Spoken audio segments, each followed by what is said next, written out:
अस्सलाम वालेकुम एवरीवन, कैसे हैं आप सब? ठीक ठाक हैं। आप देख रहे हैं channel sir Waqar with CSS के बारे में हम डिफरेंट पार्ट्स बना रहे हैं। टोटल सीएसएस के 100 पार्ट्स बनेंगे जिसमें सब चीज़ें कवर कर दी जाएंगी इंशाल्लाह। सीएसएस के सब्जेक्ट तो आप लोगों ने कर लिए होंगे राइट, और सिलेबस भी मैंने आपको लिखवा दिया था। अब आ रहे हैं पहले सीएसएसटी, यानी जिस तरह एमपीटी टेस्ट होता था पहले, एमसीक्यू प्रीलिमिनरी टेस्ट, इसी तरह सीएसएसटी है जो कि सीएसएस से पहले आपको पास करना पड़ेगा। एमसीक्यू बेस है राइट, टोटल मार्क्स का, जिसमें से 66 वाला पास है। ठीक है, तो ये शोर की आवाज़ें यहाँ पर आएंगी क्योंकि हम लोग ऐसी जगह बैठे हैं जहाँ सड़क बिल्कुल पास है और गाड़ियाँ ऐसा लगता है कि हमारे पास से गुजर रही हैं।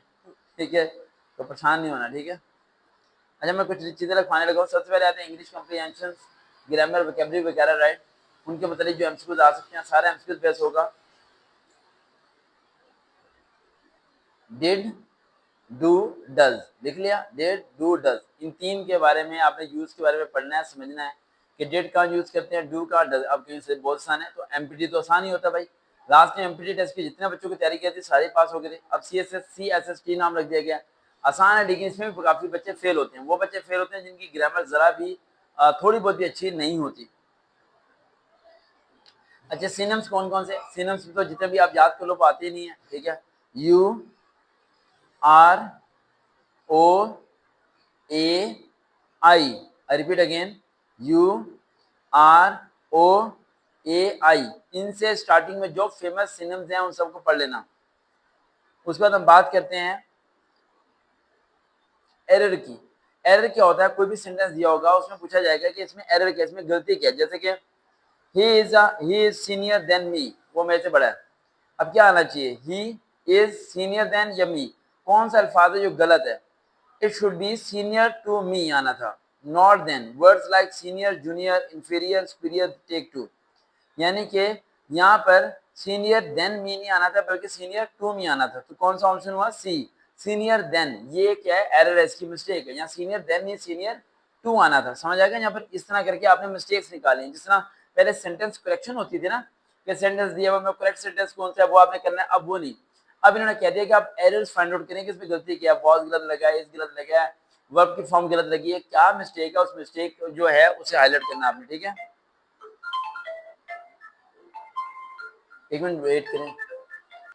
तो एमसीक्यू बेस है सारे का सारा राइट, और एरर्स आपने कौन से ना सही करने। अब एरर्स के अलावा क्या क्या आ सकता है? पहले मैंने बताया सिनम्स, उससे पहले मैंने आपको बताया कि हेल्पिंग वर्ब्स, उससे पहले बाद में मैंने बताया कि एरर्स को फाइंड आउट करना। अब मैं आपको बता रहा हूँ कि आपने क्या करना है, करेक्ट प्रपोजिशंस, यानी प्रपोजिशन को चूज करना है। प्रपोजिशंस कौन कौन सी होती हैं आपको पता है? एट, इन, ऑन, विद, ये सब प्रपोजिशंस है।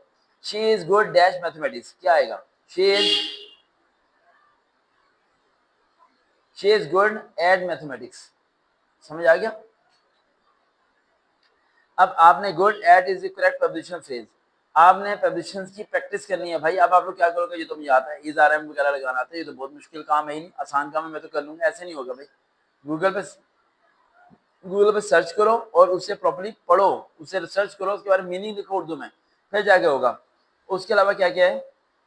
एक्टिव पैसिव, वो तो बचपन में किए होंगे 9th में, उसके बाद दोबारा छोड़ दिए होंगे, उन्हें जरा सही प्रैक्टिस करना। बेसिकली ऑर्डर वाले जो होते हैं उन्हें ला दीजिए, जैसे जिसमें ऑर्डर दिया जाता है, open the door, close the window, इस तरह। उसके बाद बाकी भी उसकी इंटेरोगेटिव वाले भी कर लेना, सारे कर लेना। ठीक है, उसके बाद मैं पहले मैं सिनम्स के कुछ वर्ड्स आपको बताया, एंटोनिम को बताने लगा हूँ। O V, O V C H, O V C H, इनके जो स्टार्टिंग फेमस एंटोनिम्स वर्ड्स हैं उन्हें याद कर लेना। उसके बाद हम आ जाते हैं वही आपके fill in the blanks fill करेंगे राइट, प्रपोजिशन वगैरह। ठीक है, उसके बाद आता है हमारा चूज द करेक्ट इंडेक्स। अब पहले एक्टिव पैसिव जिसकी आपने प्रैक्टिस की थी, अब डेक्ट इंडेक्ट उनकी भी प्रैक्टिस करके जाना है भाई। और उसमें वो वाले याद करने हैं जिसमें एक्सट्रीम भी, सोलो, जॉय, उन्हें भी पढ़ लेना, क्योंकि वो मुश्किल देंगे, वो इतना आसान आपको देंगे नहीं। ठीक है, उसके अलावा आप कहते हैं correct the spelling. Spelling correct आपको आना चाहिए। वैसे मेरे तो स्पेलिंग गलत होते नहीं है, आप लोग जरा याद करो स्पेलिंग। स्पेलिंग से अकोमोडेशन हो गया, कॉरेस्पॉन्डेंस हो गया, इस तरह के वर्ड्स। उसके बाद आता है आपकी प्रपोजिशन आपकी हो जाएगी राइट। उसके बाद आता है वोवल वर्ड्स, कौन कौन से होते हैं? ए ई आई ओ यू, जिनसे पहले क्या लगता है? एन लगता है, उनके बारे में पहचान करें, समझें, प्रैक्टिस करें। उसके बाद आप करें फिल इन द ब्लैंक्स, जिसमें preposition नहीं, कोई वर्ड यूज होगा जो उस सेंटेंस को क्या करेगा, कंप्लीट करेगा।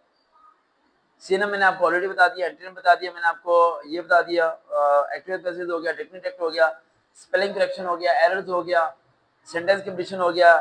उसके बाद आए थे हमारे इडियम्स, यानी कि एक्टिव पैसिव, डेफिनेट, इडियम्स और पेयर ऑफ वर्ड्स भी, यानी कि यही चारों चीजें जो 9th से लेकर 2nd ईयर तक चलती रही हैं, उन्हें दोबारा आपको करना पड़ेगा। अब इडियम जितने भी आप करो तो होते हैं, नहीं तो मशहूर मशहूर कर लेना भाई, जो फेमस आए हो idioms. Second first second year में आते हैं इडियम्स, फर्स्ट ईयर में नहीं होते। तो सेकंड ईयर में जो लोअर बोर्ड के पेपर में इडियम्स आए हैं इंग्लिश पेपर में पिछले 3 साल में, वो सारे करने बहुत है। उसके बाद आते हैं एंटेसिनम हो गया जी, फ्री द ब्लैंक भी कर लेंगे जी, सेंटेंस करेक्शन भी कर लेंगे। कूलर भरा हुआ है, तो ये सारा आप लोगों ने कर लेना है। देखते रहे चैनल स्टडी भी, देखते रहे चैनल सरकार भी। दोबारा मुलाकात होगी, अल्लाह हाफिज।